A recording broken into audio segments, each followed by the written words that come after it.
tu t'en fous, tu laisses parler. Quand, regarde, il y a des Saoudiens qui achètent des Marocaines pour les marier à leurs chiens.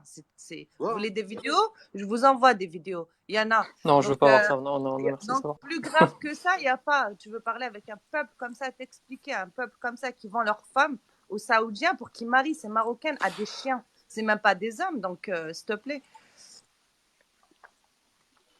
Non, mais après, on voit bien que c'est Pour des acheter une chiens, Clio, quoi, pour le prix d'une Clio. Parfois moins que ça. Hein. Ils sont incapables de défendre Sharaf de leur femme. Ils viennent parler. C'est pas les Algériennes qui sont partout dans le monde qui font je ne sais quoi. Il y a Ali qui a levé la main, je sais pas qui c'est. Même dans les pays asiatiques, elles sont interdites, les Marocaines. Donc, ouais. C'est pas les Algériens, non, c'est les Marocaines. C'est pas de notre faute. Pour de vrai. Mais ils les ont même interdits pour aller le Hajj. Bon.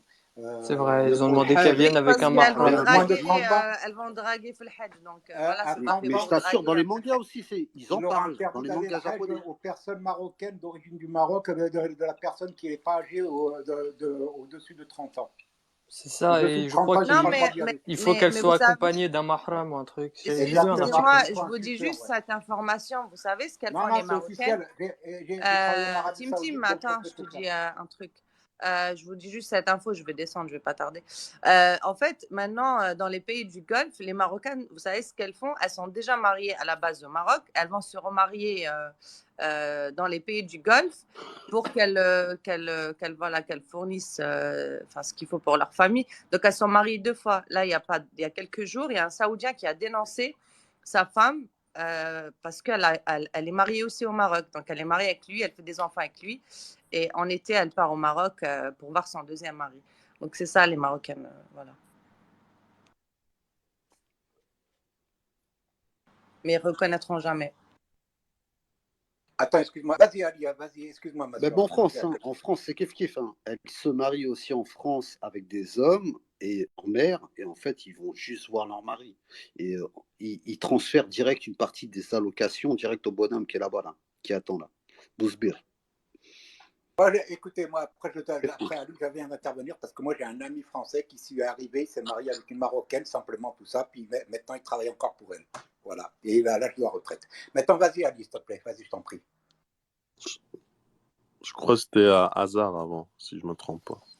Ah bah, Hazard, vas-y. Ouais, Hazard, si t'es là, puisque... Oui, salam alaikum à tous. Non, moi, je voudrais juste que, voilà, quoi, comme ça. Je voudrais juste pas qu'on tombe dans ça, parce que après, c'est pas, comment dire, à la base, ils sont pas comme ça. Faut bien distinguer les deux choses. C'est qu'ils sont réduits à ça. C'est pas arrivé du jour. Voilà, c'est ça. Ce qu'il faut dénoncer, voilà, c'est le cartel. Éduqués d'une manière, voilà. C'est le cartel alaouite, c'est l'Ivron Mohamed VI, c'est les Shorfa, c'est les Idrissites, c'est toutes ces familles-là qui les ont réduites à ça. C'est malheureusement ça. Quand tu vas à Casablanca, tu vois le nombre d'enfants des rues, et puis voilà, ils rentrent dans la survie.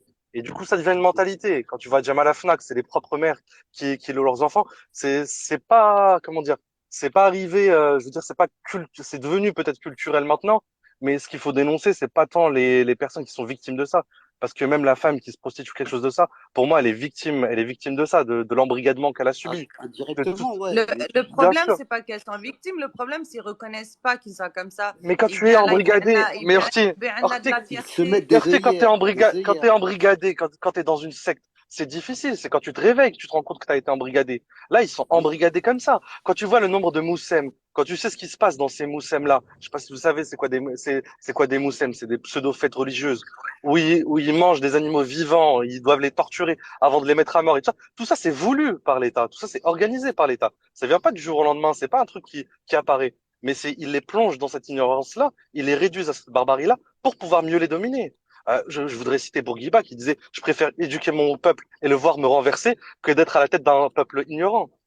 Eux, c'est l'inverse. Ils préfèrent réduire à la sauvagerie, à la barbarie leur peuple pourvu qu'ils restent à leur tête.